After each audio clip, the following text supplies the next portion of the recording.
Hey guys, we're live again. Apologies there. We don't know what happened. The live stream just crashed on us.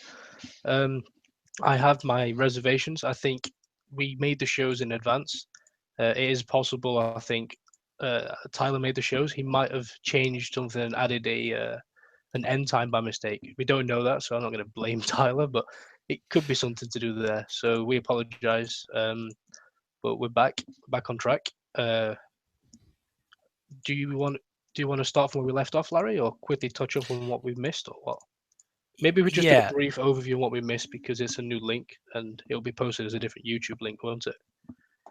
right. So we were talking about the Ascension raid, and we were talking about corrosive damage. And let me just use this talking time to share my screen and present. All right, so we were talking about corrosive damage, and I was comparing it to UAV damage, and that there's a set amount of damage, a set amount of time, and there's a maximum number of stacks. So again, I was talking about the example of the Death Scythe. It has 36 corrosive damage, and I think that's per hit. So, eight shots per salvo. So that can build up pretty quick, especially if you have a fleet of them. And so when you get that hit, that corrosive hit, the damage is done. You just haven't taken it yet. It's going to take, I was looking at some of the Dark Alliance data, and it's going to take about 6 seconds are some of the numbers I'm seeing in there for corrosive damage. I'm not sure it's 6 seconds for every single corrosive weapon, but it's in that neighborhood. So that's corrosive damage. Rob, I don't know. Do we want to talk about this some more, or have we explained it? Have I gone too quick? No, I think it makes sense. So one thing I wanted to pick up on, what we kind of dropped out on before, was I was trying to get onto the amount of time that the corrosive damage lasts. So it doesn't say that on the forums anyway, does it? How long the corrosive damage will be affecting you after the weapons Right. stop firing. So let's just put a little scenario up here. Um, let's just imagine that I am fighting you. I have a ship doing corrosive damage. You have, just a ship to tank. I run in. I get the max of 45. So you're receiving the maximum amount of damage for a period of time, an undisclosed period of time. So let's just say I pull out and kind of move away. So I'm stopping my firing now. You're not receiving any damage, but you're getting your corrosive damage. How long is that going to last? That's the question that needs answering, because that will affect how this fleet or any fleet with this weapon type would work. So what's interesting, and I Dark Alliance is a really good source of data, and it's the problem, of course, is that it's unofficial data, so it's always subject to change. And so, for example, I'm looking at the Typhoon Cannon 3. Oh, I'm sorry, the Typhon Cannon 3. It still has 1 O. And so what's interesting is the maximum stacks listed in these statistics is 120, not 45. The damage is 6, and the duration is 30 seconds. So it's actually not a whole lot of damage unless it really starts building up a lot of stacks. And it's going to take 30 seconds maybe to do all that damage.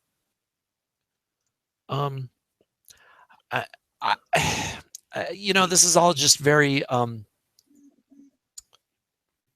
it's just a big speculative. cloud of mystery, isn't it?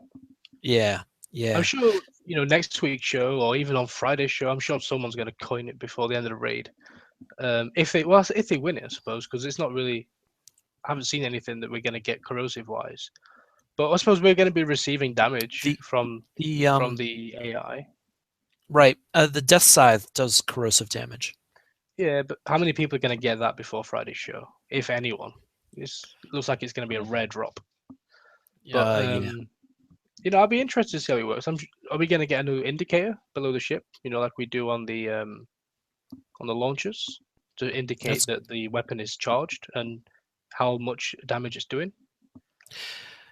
Yeah. That's a good question. I would guess that, well, yeah, maybe. I mean, it's a stack like launchers is what they said. Hmm. Right. I think that's enough suppositions. We're just speculating now. let's move on. All right. So I wrote a article, I don't know, early this week on the blog with a little more detail on this stuff, but I thought I'd try to summarize the Scourge ships that we know about in a little handy chart.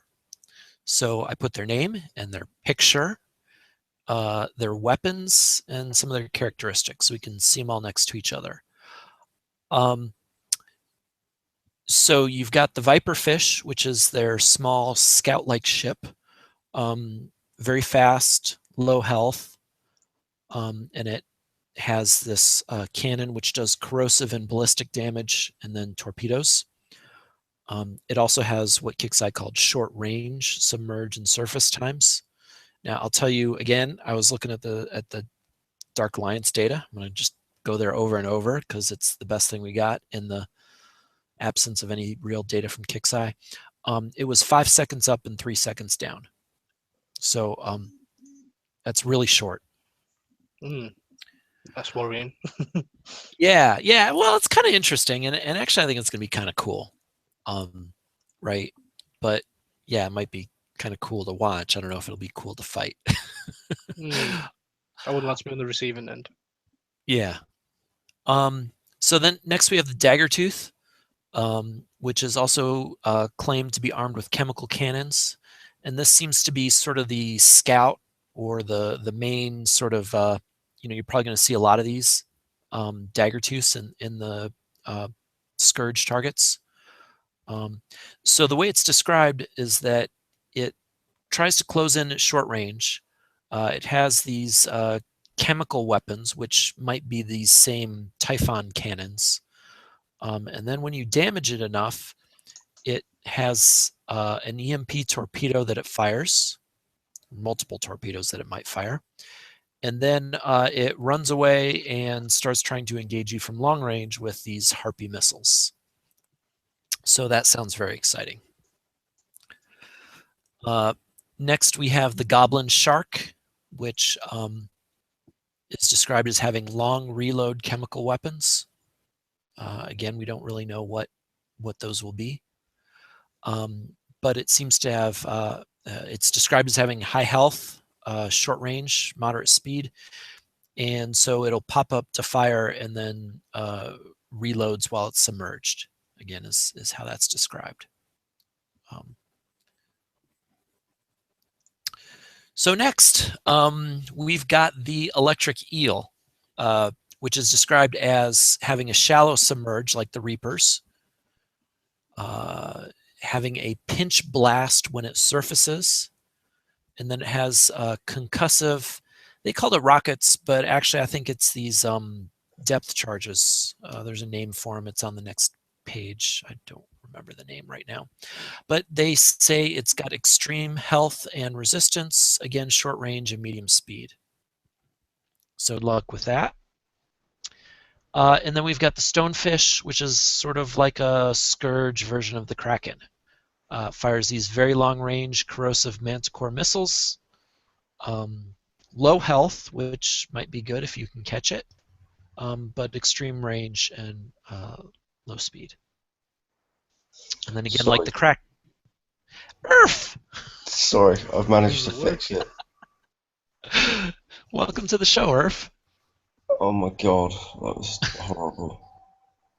I was like, my microphone's obviously working because I've just been on TeamSpeak with it and it's working, but I just couldn't get it to work on air, and trying to fix it completely cocked everything up and the stream died, so it's my fault. I do apologise. All right. You can still blame Tyler, the noob. He's not here to defend himself. It might be Tyler, because the show last week was messed up as well. Apparently, it only recorded for 19 minutes. Yes, and Tyler did set up the show, so it could very well be Tyler's fault. We'll have a look at There that we after go. the show. All right, back to blaming Tyler the noob. Excellent. So those are the ships that Kixeye has announced. There is one more hull announced in the Dark Alliance data. It's called the Megalodon, and it has a whole lot of HP and this kind of seems kind of tough. What we don't have in that data is the loadouts of any of these ships. So again, it just didn't seem complete enough or firm enough for me to share any of it because it's all subject to change. So there's that. The one thing I did notice in that data is that the hulls all seem to have the plate reduction that the Reavers had. So these sort of high salvo, low damage weapons like chain guns and strike missiles are probably not going to work very well. Rockets as well.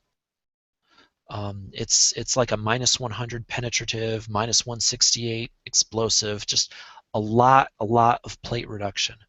So I'm a little concerned. I know I was banking on Harrier missiles myself. I think I shared a interceptor build that was based on that. So there's that. And the one good thing about the Harriers and the Disruptor missiles, those new missiles, is they do have some bypass, and that bypass should also bypass some of that plate reduction. But we'll just all have to kind of experiment and see what's working well. Concussive damage does not have the plate reduction, so depth charges and torpedoes might be better than I thought. Yeah, it's going to be interesting, for sure. Yeah, a new faction. It'll be fun. You gotta experiment and see. And some people are kind of busting on the prizes, saying they're not very good, and they don't want to go after them. So that's okay then, because this raid's probably going to be a little tricky to figure out, right? Yeah. Oh, definitely. It's going to be really tough anyway with the new format, new damage type, new targets. It's going to take a while to get used to it. Yeah. All right, so I'm going to move on from the ships and move on to the weapons that have been described. So, and I talked about them as sets. Some just corrosive weapons. We've got this Typhon cannon that does ballistic damage and corrosive damage. It is been described as mounted on the Viperfish, but it probably will make an appearance on other ships as well. And then there seems to be some other corrosive weapon on the Goblin Shark with a long reload. Don't know what that's going to be, but we'll find out. Then we'll talk about the torpedo weapons. There have been two types of torpedoes that are described. The Charon torpedo, which is a splash torpedo, also described as being on the Viperfish. And then the Medusa torpedo, which is that EMP torpedo, which the dagger tooth is going to fire at you, then bravely run away. So there are those torpedoes. Again, if we had a drinking word, I think tonight it would be Dark Alliance. The ranges on these torpedoes are listed in their data as like 104. So good luck with that. That means it's all about missiles. Yeah. So missiles. Sorry, can I just? Go ahead. I wanted to add something. Do we think that possibly putting in some mines into the water might resolve some of the issues from splash torpedoes? Maybe. Maybe. If they spot the mines. Yeah, it'd be interesting. Yeah. Just as a tactic, I was just thinking it's something that's possibly going to work. Yeah, that could be a good idea. Mines are or very even slow, but or even you can run drones. away yeah, drones as well. The problem with mines is they're really slow and they need to be close to see them, unless they're going to have thermal or really long range sonar. Yeah, you might do better with drones. You know, I have that Firebat Monarch, which I really like. I use it in dredges a lot, but might do nicely for sucking up some damage. So next we've got the underwater missiles that the Scourge use. Again, they are submerged type of ships. So you've got the Harpy missile on the Daggertooth and the Manticore missile on the Stonefish. Both of these missiles are described as being, they can fire them on the run. So they're sort of like Deluge, but they don't have to stop. So good luck with those. Yeah, well, I'd like to have them for hitting bases with, if they don't mind, just dropping them in my lab somewhere. Yeah. Good luck with that. All right, next we've got the depth charges. The Hydra depth charges, I think I talked about them in the last slide. So the Electric Eel has these at the very least. And again, they're concussive splash type weapons. Dark Alliance put their range at 80, so longer range than our Poseidons. And then the other thing I noticed about all these weapons that were described is that none of them deal explosive or radioactive damage. So if you are planning or building a fleet specifically against the Scourge, you might want to think about tailoring your resistances. Can we But just again, direct that last comment towards Stephen, one of the regulars on the shows, who was flipping an arm because about the explosive damage that they're going to deal to us? I'd hate to say it, but I told you so. yeah. You know, again, we don't know what Kixeye is going to spring on us, so that's what we know. It's not a guarantee. I think the best thing that we know, what we can guarantee and say would be useful, is speed, because you don't want to be sat under the splash damage weapons for very long, and anti-pinch, because you don't want to be stopping for very long. So those two, like we've said before, they're guaranteed to help you. Yeah. Regardless of what surprises they might spring upon us, those two features will help your fleet. Agreed. I think if you're really worried about the corrosive damage, then maybe some evade is your other friend. Yeah, evade as well. Yeah. So okay, so it's back to the draconian focused fleets, isn't it? Right? Because that's what you want against them, isn't it? Yeah. Well, just sort of. Kinda. Kind of. I think it's just we need the most recent modern fleets and to refit them, as it's going to be. You know, whatever we've got now isn't going to be the ideal thing to kill these with. I'm sure there's going to be those that coin in the raid and sort their fleets out. Those who are really intelligent about their building would possibly go to win the tokens first, make a small refit and change, and then do the raid cheaper.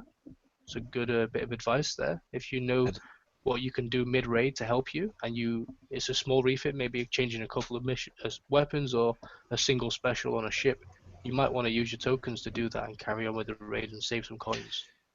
Yeah, you know, Rob, that's an excellent idea, because I think last week I shared that interceptor build, and the one thing that I think it was weakest on was that I still had the radioactive coat after my refit, and swapping that for agility would have been a little bit over a 2-day refit. So if I can get some of those tokens and do that, that might be a really good thing. Agreed. It's probably a really good tactic, I would have thought.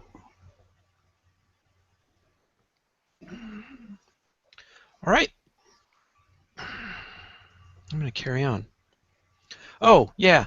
So I was waiting for this. There were harpies and there were manticores, and I was waiting for the mermaids. So I found some mermaids. We're hoping for some mermaids. See some mermaids.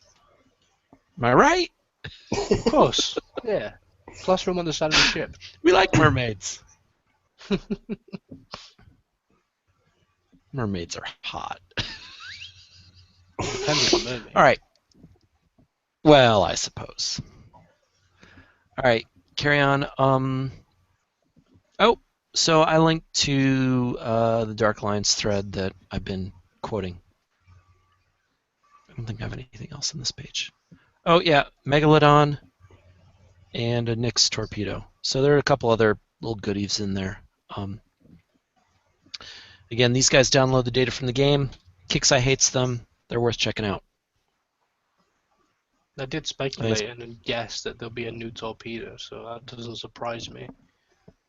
I remember that's a thing I was saying to people: don't rush your build on your Banshees if you wanted to build them. Build them slow, build the holes, and they're probably going to be a new torpedo by the time you get those holes done. Well, these are still NPC torpedoes, so I don't know that there's any guarantee that we're going to get them. Oh no! I mean, it's obviously not a guarantee. It's just me speculating what I think is likely to happen. But well, I think you're right, and I've also been thinking that they're going to move on to concussive and submarine type upgrades next.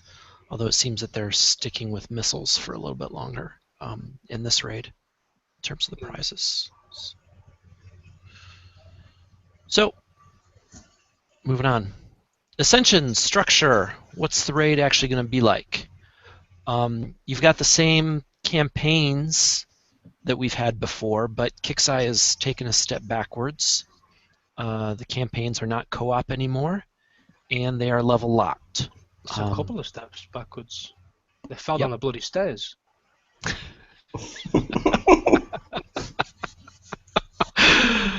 Yeah, well, people were, really liking, I think, being able to choose their campaign. So there was that.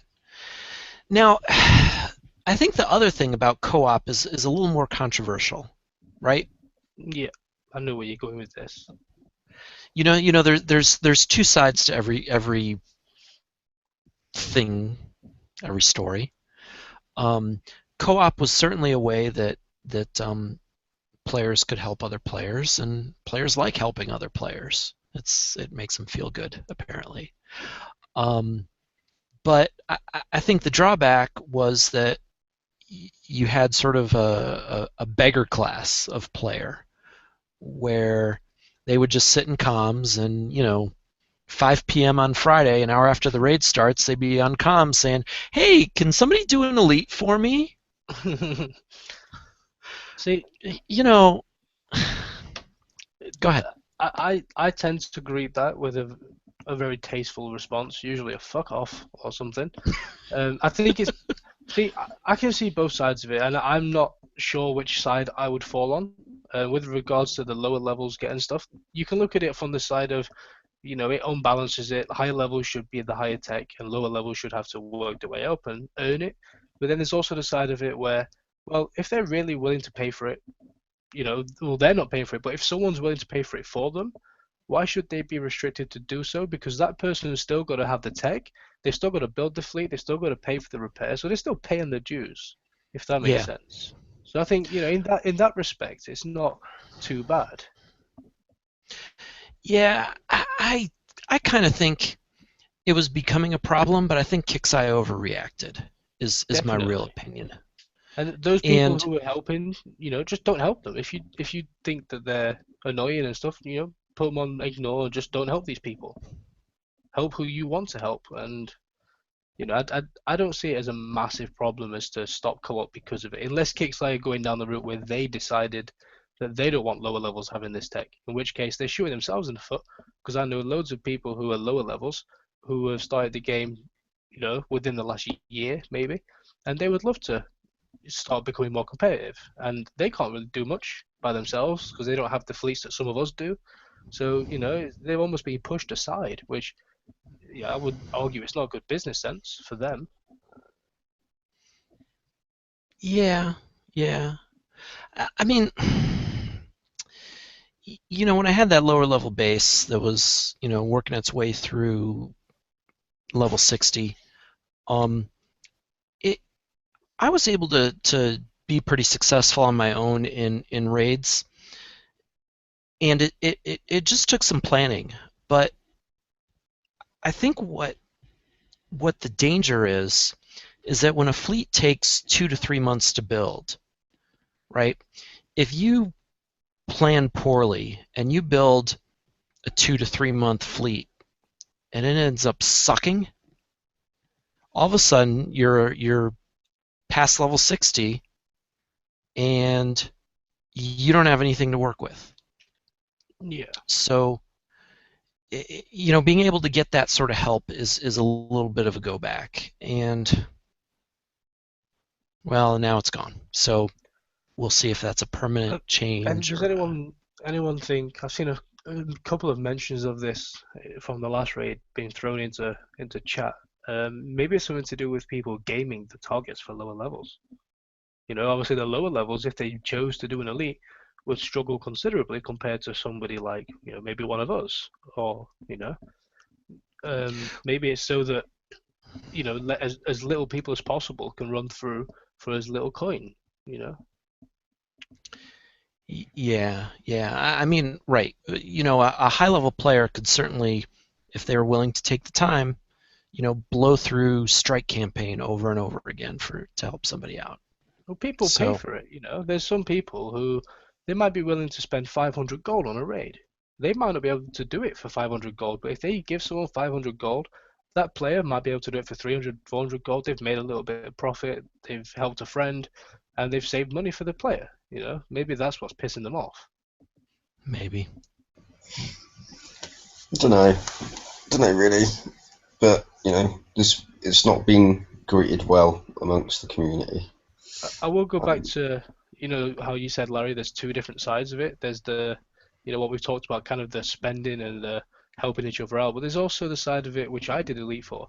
You know, I didn't need help on the elites. I could do an elite myself in the last raid completely by myself. I had all the fleets to do it, but I had more fun doing it with my alliance. We got on TeamSpeak, we hung out, had fun, did the elites, and we worked together. We wasn't really needing to help each other. We all had the ability to do it ourselves, but we had a lot more fun doing it together rather than just sitting by ourselves all weekend grinding away at the raid. Yeah, and I agree, and that's what we lose is the ability to kind of build more teamwork and camaraderie by, you know, equals working together. Well, that's why people play the game. I mean, do you remember that survey we did? Most people play it just for the social aspects and the community feel of it, and they're taking that away from us almost by forcing us to play solo. I don't play this game just sit and play by myself. I only play this game because of my alliance, so I'd like to play with them. Yep. I think that's a real loss, and that's probably the biggest loss.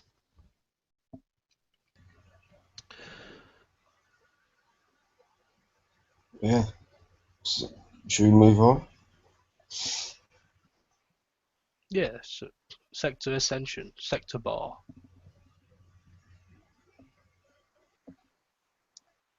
Larry's still there? Uh-oh. I think Larry's crashed this time. Great. Well, we'll go on without him. So, the Sector Bar then. Are you looking forward to grinding out again, Earth, for another Sector Bar? Well, the thing is, you know, a lot of people were grinding it out purely for the reason of the sector store. As far as I'm aware, there isn't any sector store in Ascension, so. But you know, I think what's going to be a real kind of grabber for people is that whole 72-hour token thing. I'm just going to grab up Larry's slide to continue where he was. But yeah, that 72-hour token is going to really get people wanting to play into it. It will, yeah. I mean, it's going to be good, especially if they drop quite well. From what was posted on the forum, it was said, you know, make sure that you use it before you go into another one. Might suggest that they're going to be quite a decent drop rate. That would be good. I'm just going forward. That was his next slide. I guessed it would be his next slide. I mean, how about the sector points? So we get 150 sector points for a 35 and 1,150 for a 55. It's not giving us an awful lot of targets to hit. It seems like every raid, the number of map targets available is less and less, to the point where there's just going to be one target to hit. Sorry about that, guys. It's all right. I should have your screen share on. I've got picked up your slides to carry on. Yeah, I can see it. Yeah, just saying about the sector points. They've only got 2 targets, and they don't seem to be paying out an awful lot of sector points based on what we've seen in previous raids and how many millions of points we need. Can you remember 2 raids ago when they took away the boss target and it was a bastard to grind out all of those sector points? I hope it's not doing that again, because notice how little points they pay. Yeah, I mean, if it's going to be 1 million points and you're getting 1,000 points at best per target, that's a lot of targets. And then new targets. 1,000 of them. We're not going to be running through these for 1 or 2 gold a target, I don't think. I reckon they're going to be considerably more challenging. Yeah. Yep. I mean, do you think that the bonuses are worth going for? The 10% combat speed might be at 40%. The points multiplier is always useful, but it's in a sector where you're struggling. If you can't hit map targets, would you say that going to get the sector bar open is really that vital, or should people be concentrating on their own elites and campaigns if they can do them? Yeah, I think that probably concentrating on campaigns might be a good way to go. It really depends on how many points that are going to be required to unlock it. I honestly don't see a lot of sectors opening it, and the reason why is because what do you get? You get a Hellstar, Proto, Nemesis, token, or the weapon. I can't imagine many sectors other than those with massive groups in are going to be able to get it open because of the new raid, new targets. People are going to struggle. A lot of sectors struggle anyway in the last raid, and again, it's hard to say. It's hard to judge without seeing these. Friday's show will be a lot more informed, but it's going to be very hard. I'm certain it's going to be a lot harder than the last raid. So. Well, my raid sector needs to make sure it's unlocked because I need to get a 7th Proto Nemesis. Sure you do. I've got a question for you though. The sector store removal. Do you think that's good or bad? I don't know. It was a good way of people picking up stuff that they've missed on. There used to be some good bits and pieces in there. Yeah. It was another incentive, wasn't it? They could just put them prizes in the normal tiers, couldn't they? They don't have to have a separate store. They could just share them between the. Well, no, but it was a way of getting people, working together and opening the sectors because they were prizes that people needed and wanted. It was a way of getting people involved, getting them engaging the fleets and stuff like that. Whereas, really, unless all you're interested in is hitting Scourge Vanguard targets for Hellstars, Protos, and the new missiles, there's not really that much of an incentive. The 5% event points multiplier doesn't work for the completion bonuses, and then add to that completion bonus. It says on the raid brief that the points are going to be more considerably balanced towards the completion bonus. Yeah. So which is what I was going to bring up. That much from the 5%, are you? Irf, you said a really interesting thing, and it's that it's not going to drive engagement. And Kixeye used to say that engagement was their top metric. They wanted people to just play, find ways to get them playing. And with the lack of sector store, which admittedly a lot of people didn't like because it was tough to open, and the lack of co-op, and the lack of again, we keep saying we're going to get to talking about this limited weapon. I think a lot of players are going to sit this one out, and engagement's going to be really low. I agree. I'm debating as to whether or not it's really worth me doing it. I was talking to my alliance on TeamSpeak just before the show, They were we were discussing whether how good these prizes are going to be, and and the kind of logic I put on it was, well, look how many missile hulls we've already had. The Artemis is a missile hull. The Rhino is a missile hull. Do we need a new one, or are the ones we've got working well? Because the Rhino is working really well. So if you've got the Rhino, it's not needed always. I wouldn't think to get the Neptune. Another thing I compared it to is, as it's a kind of new faction and stuff, these prizes we're going to get now, I guarantee you in a month's time, they're going to be shit. Think about launchers. When launchers came out, they were just killer, weren't they?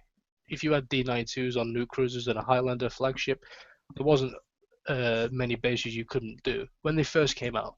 And then they gradually improved them. They brought out the Enforcer, the D92F, the S, and then the Cryos.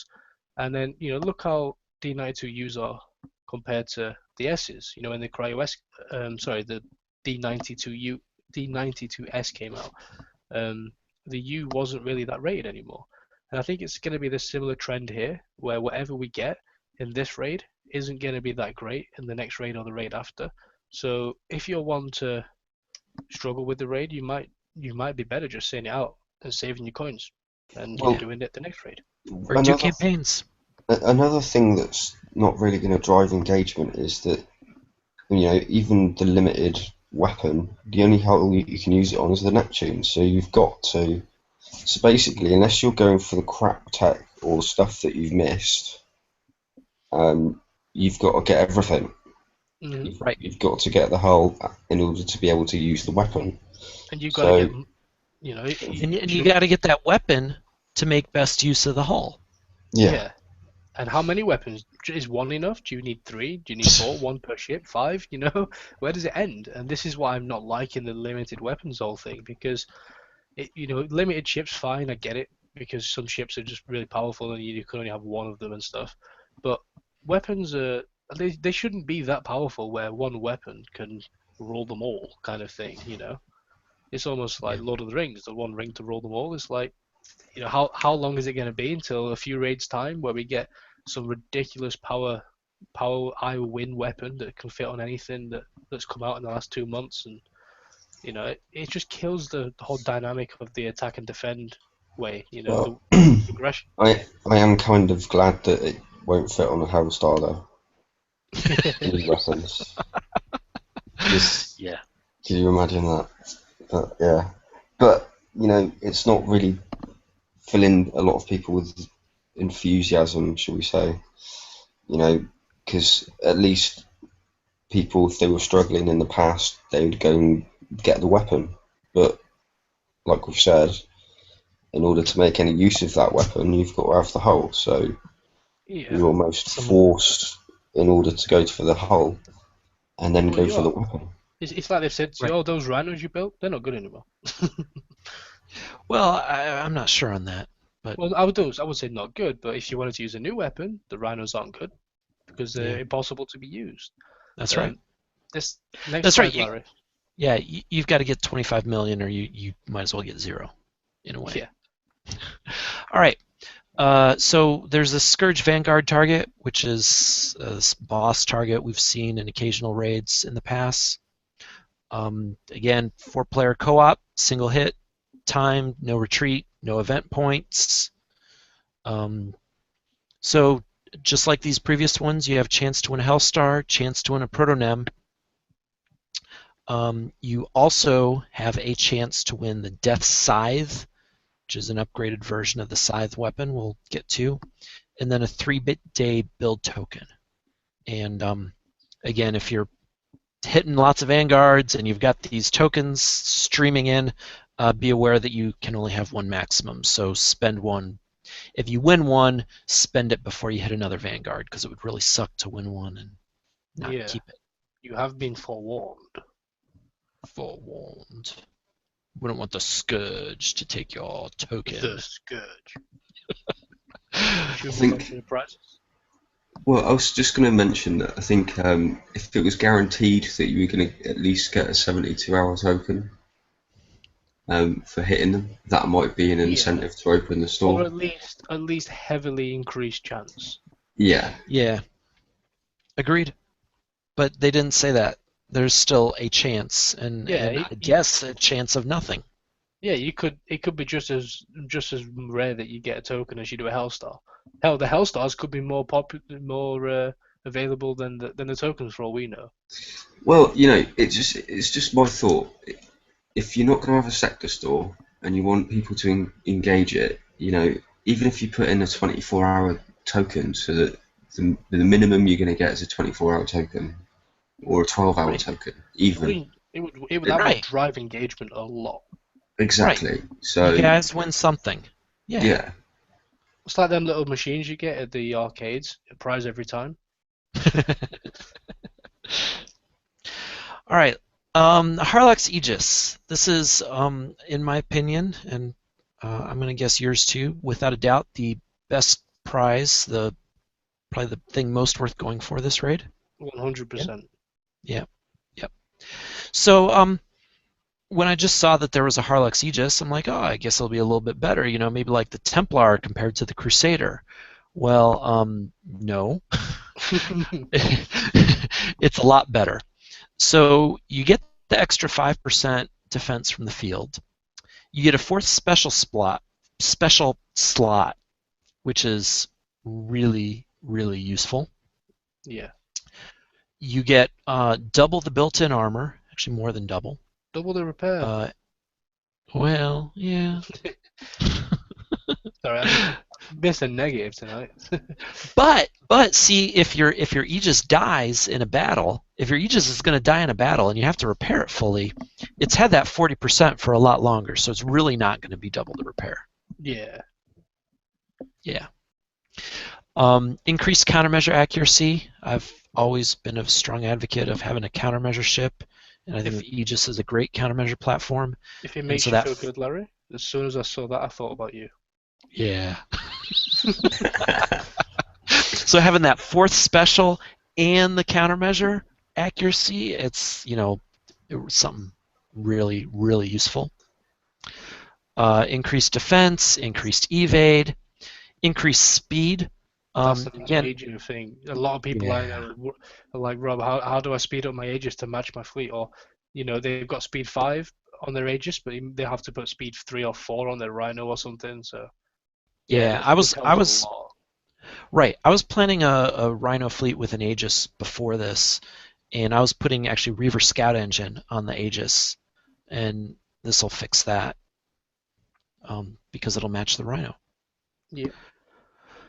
The only thing is, it's flagship only. Oh. That's the only thing that's really sort of putting me off. Well, okay. But so then, again, for this fleet I was planning out, I was going to build a Savage and put the Savage in there. But if you go back to the Harlock's Aegis, now you get a 28% bonus in penetrative reload from the field. So this thing is just tailor-made to go with Rhinos. I mean, really nice with Rhinos. Or the Neptune. Or the Neptune. Thank you. Or 10 V2H. If you have those and you don't want to be grinding for the Neptune or you haven't got the Rhino, the world is not over for you. Yeah. V2H. All right, so that's the Harlock. If you can get 35 million in some sort of reasonable fashion, this is definitely the thing to get. It's pretty much, I would summarize this ship as a mix of the Frostburn and the Aegis. Only it's taken little bits out of both. So you don't have as much thermal as a Frostburn and as much slow range field, or whatever it's called. But it is a very suitable replacement for a Frostburn to get the extra bonuses. But like Earth's already pointed out, it's not going to be as useful if you need, say, a Highlander or an Unshackled or a Grimshine Berserker as your flagship. So someone was asking me again earlier, is this a direct replacement for the Aegis? Does that mean the Aegis I've just coined is now useless? No, it's not. I don't think. I think this. I know you said it's not quite like the Templar versus the Crusader, but in some way it is, just because of that flagship. A lot of fleets that I've seen people building use Highlanders and Grimshines and Unshackleds. So that radiation resistance in some fleets is really needed, so you wouldn't really be able to substitute this for it. Whereas you can still use the Aegis, and the Aegis has some really good stats still. It's not shit at all. I think what it is the standard Aegis is quite versatile. You can stick it in with pretty much anything. Whereas this is more, it's got to be a targeted fleet really. You can Designed for use it. both. I mean, do the bonuses stack? Do you know this and the Aegis together with? Oh gosh, don't know. I wouldn't have thought so. It's probably the same type of feel, isn't it? Even if they don't, you could think of it as, well, at least if one dies, because it's taken a lot of hits from like a direct fire or an enforcer or something, at least you've got a backup to keep your defenses in your fleet for a little bit longer. It's if you're using a Frostburn in a fleet, like Frostburn Aegis Crusaders or something, if people are still using those, or Fusion Cruisers and Aegis and Frostburn, it's a good swap for the Frostburn. Yeah. Should we move on to the next one? All right, so the Neptune, which we've been talking about, 15 million points. It's a missile ship that has a heavy weapon slot. And again, the heavy weapon slot is a it sucks up one of the weapon slots. So it's not 12 slots plus a heavy weapon, or 11 regular slots and one slot you could use for either. It is 11 regular slots and one heavy weapon slot. So if you get this hull and you don't get any heavy weapons, you're going to have an empty weapon slot. But 11 weapon slots is a lot. Yeah. So maybe that's not the end of the world. But so you've got 6 armor slots, 5 special slots. 5 specials is good. Yeah, just like the Rhino. It's got that 16 combat speed, again, just like the Rhino, and 9,000 tons, plenty of weight to work with. Now, compared to the Rhino, you've got that 100% reload, which is not nearly as good as the Rhino. I think it's got 140. You don't have remote targeting. I just noticed you don't have any radioactive defense. It doesn't? I thought it did. I didn't. Unless it's just been cut off. I'd be really shocked if it doesn't have any radiation defense. Yeah, I would have thought it would. I'll try and find that in the background while we're talking. Okay, so there's that, but then it does have these DPS and deflection statistics, which we talked about earlier in the show, that we don't understand really well. They could be quite powerful. See, I'm looking at a deflection, and the way I looked at the deflection was almost as a plate, like the pen plates and explosive plates. So if your turret does 2,000 damage, with the siege deflection, it's doing 1,400. Right. I think that's probably how it works. Yeah. I mean, I'm not so sure on the siege and assault DPS, but I think the deflection seems a little more understandable. At least. Agreed. Yeah, I mean, it seems it, but who knows what it means in theory with Kix's Eye. Yeah. All right, here, let me see if game's up. While you're doing that, I'm just going to quickly go on my gripe, which I was leading on to earlier, and that's the unreactive. Both of these ships are unreactive. So we all know what unreactive means. Unreactive, for those who don't know, is when your ship's shockwave charge dissipates faster than it would on a regular ship, but does not have unreactive. Or when you were being targeted by an enforcer, where the enforcer would usually stack continuously and never disappear, it does over time with unreactive. Now, we've seen the Frostburn was unreactive, and the V2 series, the C and the H, when they came out, and we all got used to them. We knew how they worked, and that was that. And then suddenly the Borbus and Rhino came out, and it was like, holy hell, I can't get an explosion on these ships. So we know that there's different forms of unreactive and different data behind it.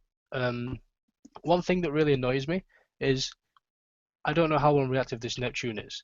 Now, for me, knowing the stats and having a physical number, like some numerical data on that, would make a decision to me whether this is a Rhino replacement or if the Rhino would be better than this. It's like an example that I would put forward is evade. You're building a fleet with evade because you want to have as high of an evade as you can. So you need to know the base evade before you start adding evade armor and evade specials. So you know whether to go all evade armor or if maybe you can put 4 evade plates and 2 radiation. So knowing the stats helps you make the build. If I said to you, yeah, the ship has evade, your first question would be, okay, how much? Because without that information, how the bloody hell are you meant to make that fleet?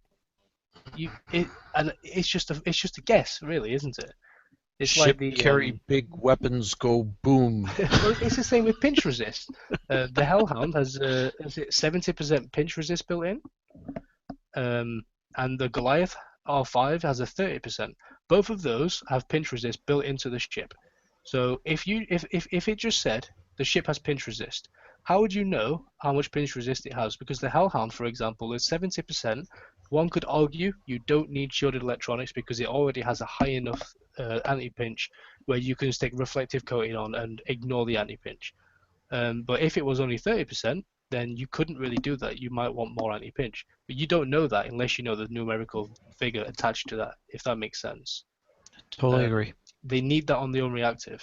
I don't know why they're hiding it from us. I don't see what's the big secret. We all know it's unreactive. When we see the ships in action, we will be able to use our brains and figure out how unreactive it is in comparison to previous ships. But why should I have to build this fleet or wait for somebody else to build it for me to figure out what it is? Why don't they just tell us up front? Because we're going to see it anyway. It's not a big secret. So I don't get the secrecy.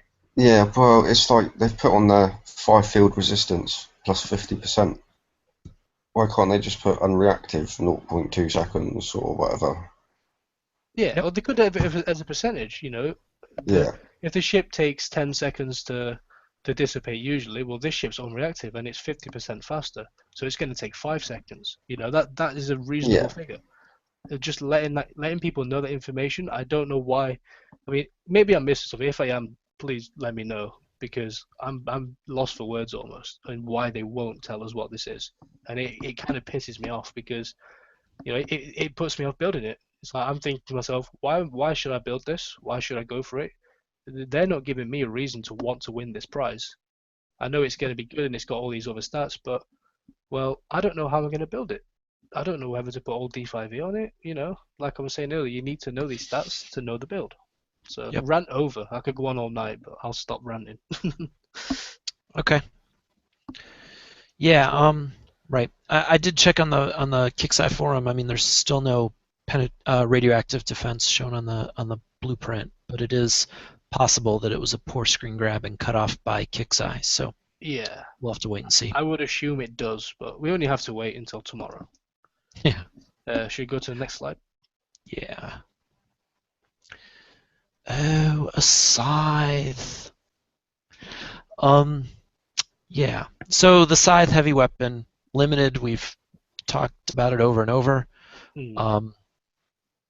It's heavy, 1,000 tons, although that's Same just as as the heavy as a siege. siege missile. Yeah. Yep. And look at the armor points you get. Yeah, 2,000 armor points, 3,000 damage and 6,000 building damage. So compare that to a siege. Now I didn't even bother to work out DPS on this because it's a splash spread weapon, and I don't even trust my own formulas for calculating splash and spread. I actually have an article written that I wrote.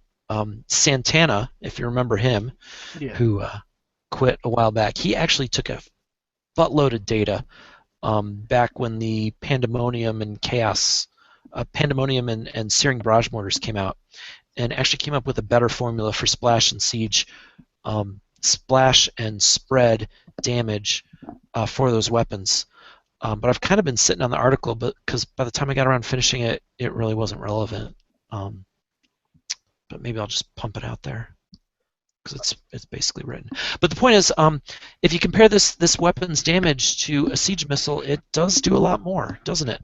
The reload's not too shabby either. 6 seconds when you include the inherent hull abilities you get now in rank. That 6 seconds is pretty reasonable. Yeah, yeah. And you, what, compare it to a Siege Z at... And a salvo of 8 as well, which is going to be useful in case anyone's got some countermeasures. Yep.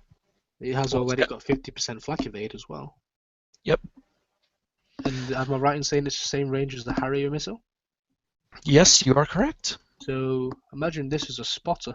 You could use it as a spotter for Mastodons. Just send a really tanked up ship with the one death missile.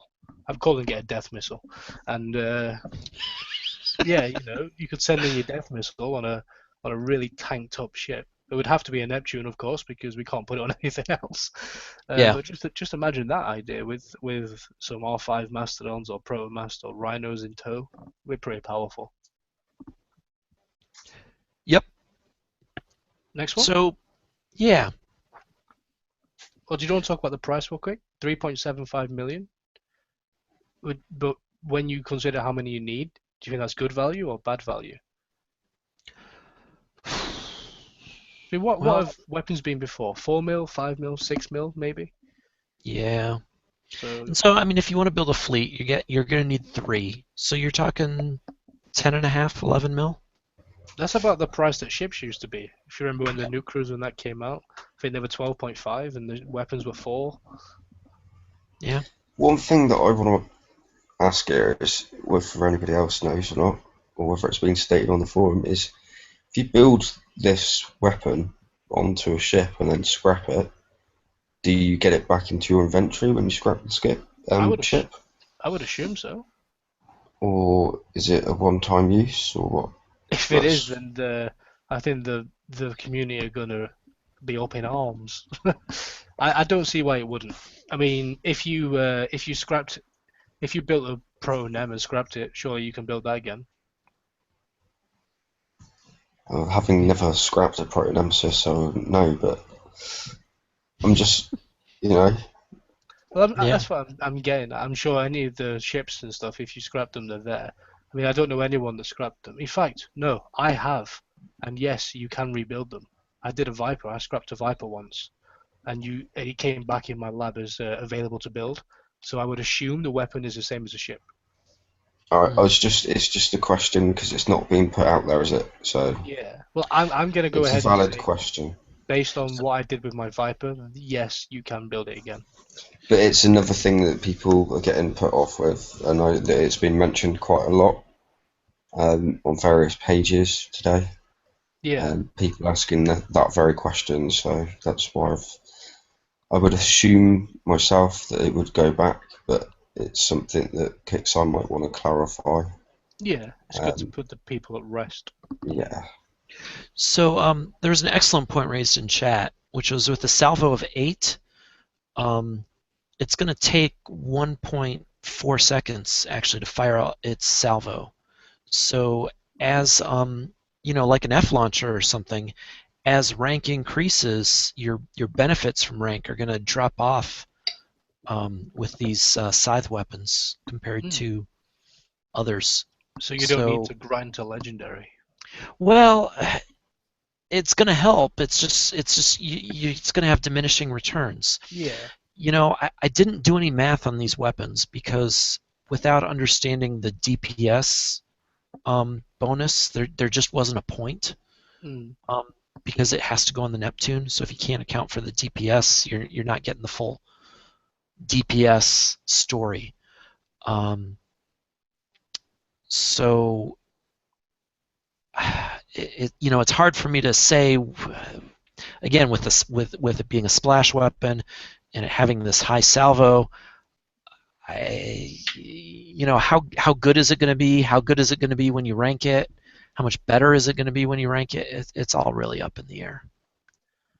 Yeah, he's obviously going to be better, so do rank it if you build it.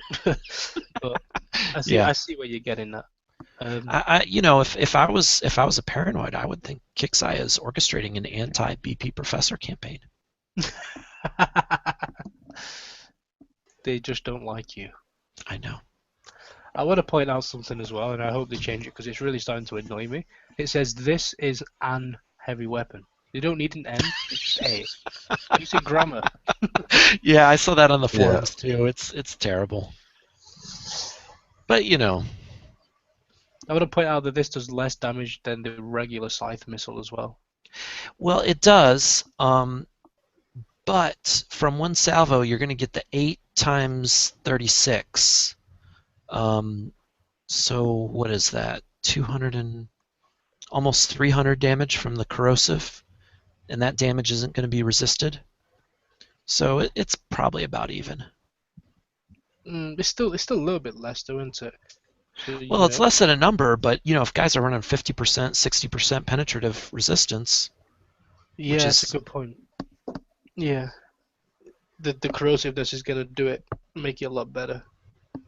Yeah. It's gonna hurt more. although, you know, what's interesting is that the Scourge corrosive weapons are aimed. This is splash. So does that 36? Sorry, I'm making gestures below camera level. Is that 36, you know, reduced as splash as you get further away from the target?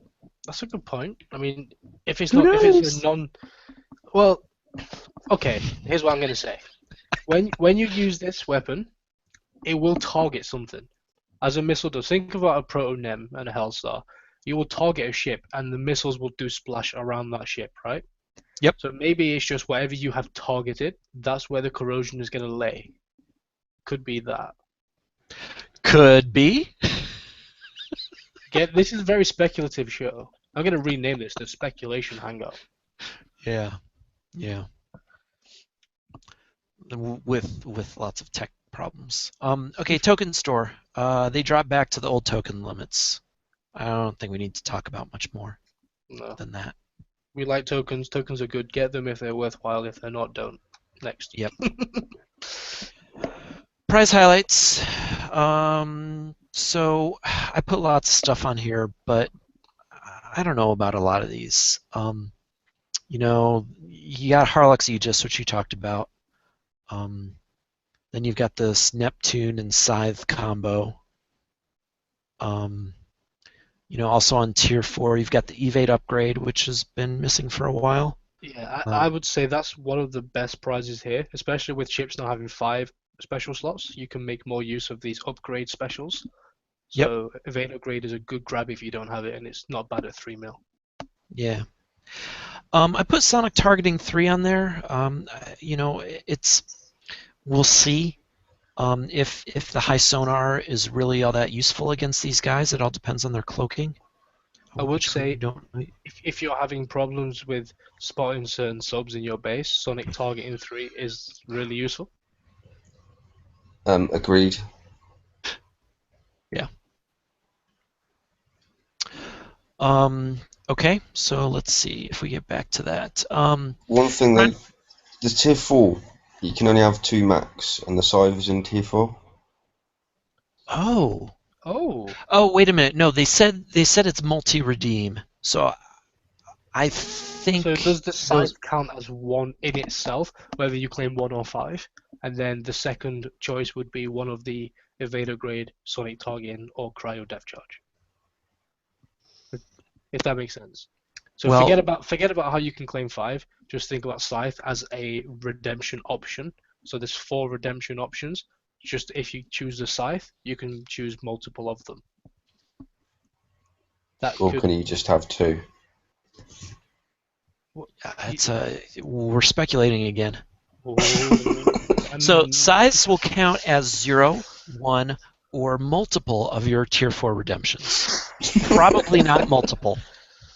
I mean, it does say you can redeem up. Does it actually say though you can redeem up to 5 on the forums? Yeah, and you know what? Someone just pointed out in chat. He said Scythe is not in Tier 4, so it's in the multi-redeem area with tokens, and I think that's the correct answer. Okay, that makes sense. Naughty Professor. Sorry, guys. To mention B-Torps 2.5 mil. Yeah. Again, I'm going back to my stick on my tinfoil. In fact, I'm going to super glue my tinfoil hat on today. But the Torps I'm still not keen on because I'm convinced that there's going to be some new Torps soon. So yeah, they are good if you haven't got them and you really want to build subs now. If you're not going to build subs anytime soon and you're struggling for points, might not be the best grab. Yeah. So someone pointed out in chat, and again, I was going to say this as well. Chronic Depth Charge at 5 mil, those are pretty powerful, but they are also 3-day build per weapon. So if you want to build a fleet with those weapons on them, it's a really, really long build. Yeah, I've still only built 1.5 of my Artemis ships. Yeah. But hey, 3-day build tokens. I'm going to grind away at the Vanguards and finish my Artemis. Okay.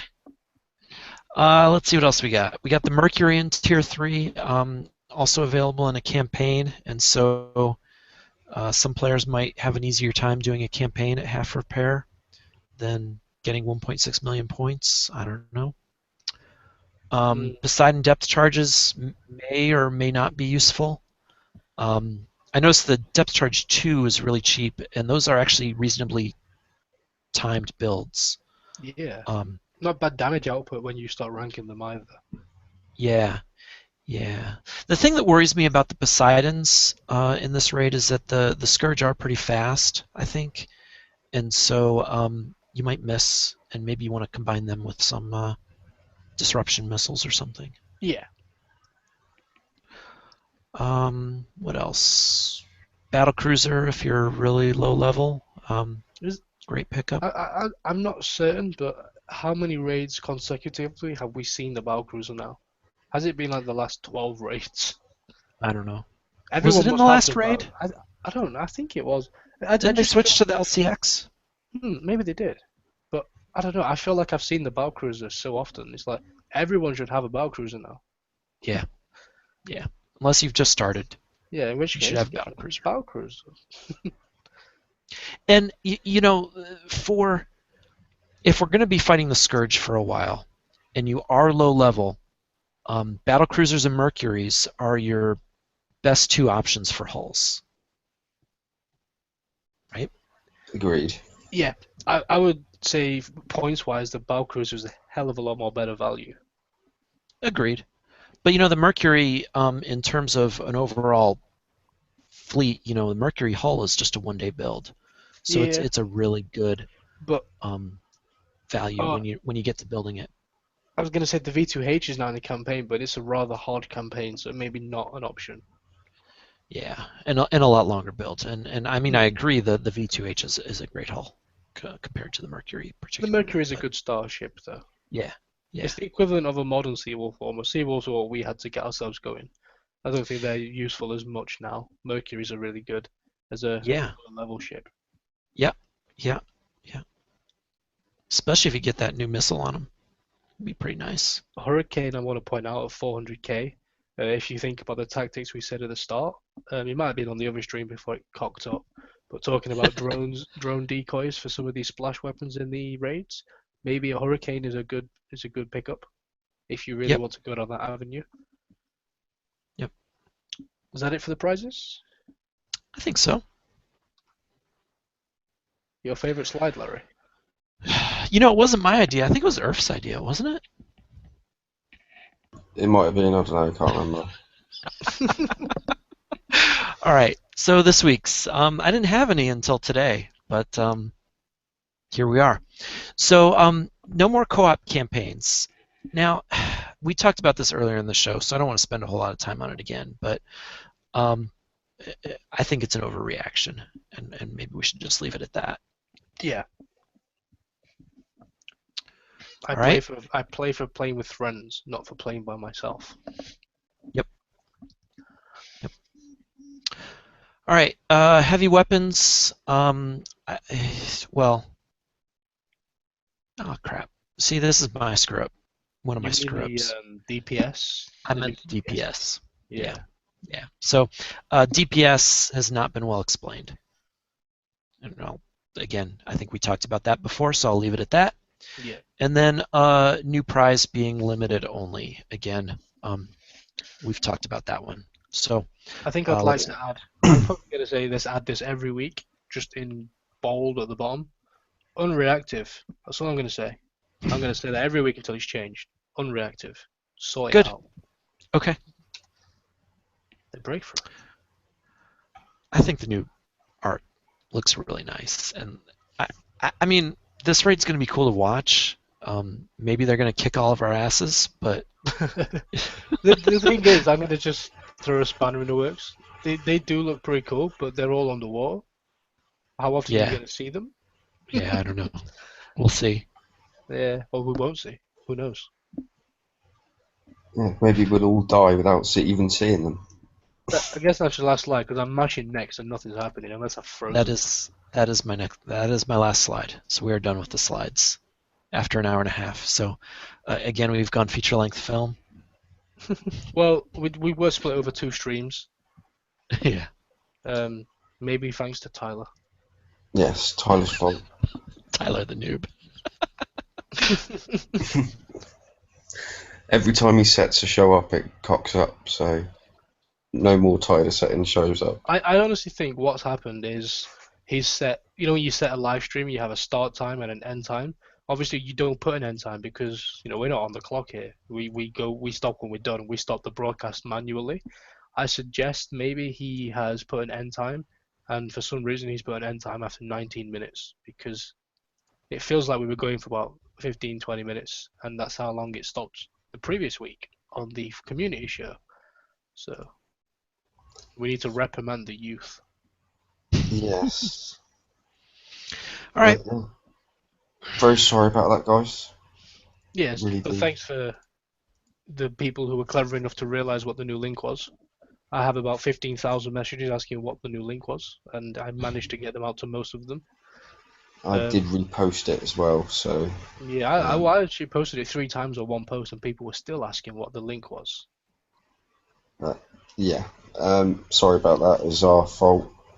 We had obviously some tech issues. Larry had a tech issue Yeah. halfway through. I had a tech issue at the beginning. Couldn't do I nothing. was fine. I want to remind as well on Friday we have our community show. It's going to be mid-raid, so hopefully we have a lot more information because people would have been hitting the raid. Hopefully it's just a lot of good information and advice rather than this raid is shit. So we'll get, if you want to be on the show, message us. It'll be good to get a good balanced panel of different people of different abilities so we can get some good analysis on the raid. So message us at the Battle Pirates Crib or any of us directly and we'll book you into the show.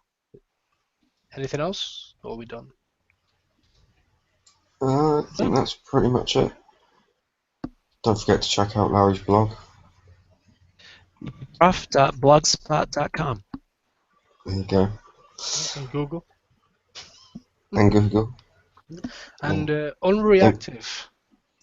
Yeah. And don't forget to give a shout out to our sponsors, Nike. IKEA flowers. Anyway, I'll end on the Scourge. The Scourge. Good luck against the Scourge. The Scourge. Well, thanks for coming out, guys. I'll catch you later. Night.